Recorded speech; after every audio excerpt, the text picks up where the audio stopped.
یہ عمل پیرا ہے۔ میں سمجھتا ہوں کہ آج کی اس محفل کے حوالے سے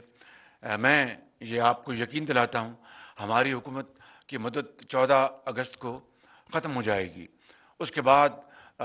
جب بھی الیکشن اکتوبر میں، نومبر میں جب بھی ہوتے ہیں، الیکشن کمیشن نے اس کا اعلان کرنا ہے۔ میری دعا ہے اور مجھے یقین آپ سب کی دعا ہے کہ جو بھی حکومت آئے عوام کے ووٹوں سے، وہ تعلیم کو نمبر 1 پرائیورٹی دے، کہ اس کے بغیر اندھیرے رہیں گے، اس کے بغیر ملک آگے نہیں چلے گا۔ میں اس کے علاوہ رانا صاحب کو یہ گزارش کروں گا کہ ووکیشنل ٹریننگ کے اوپر، اسکل ڈیولپمنٹ کے اوپر آپ بھرپور توجہ دیں، اور انہی فنڈ میں سے مزید فنڈ میں انشاءاللہ جب اللہ تعالیٰ موقع دے گا، آج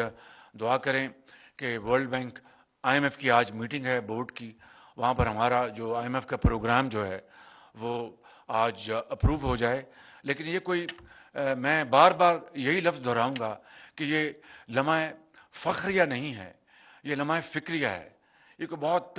شادیانے بجانے والی بات نہیں ہے، یہ سیلف انٹروسپیکشن ہے، خاص طور پر حکومت وقت اور تمام سیاستدانوں کو اور تمام وہ لوگ جن کو اللہ تعالیٰ نے یہ قدرت دی ہے اس ملک کی تقدیر بدلنے کے لیے، چاہے وہ وائس چانسلرز ہیں، چاہے وہ پولیٹیشنز ہیں، چاہے وہ جرنیل ہیں، ججز ہیں، چاہے وہ ٹیچرز ہیں،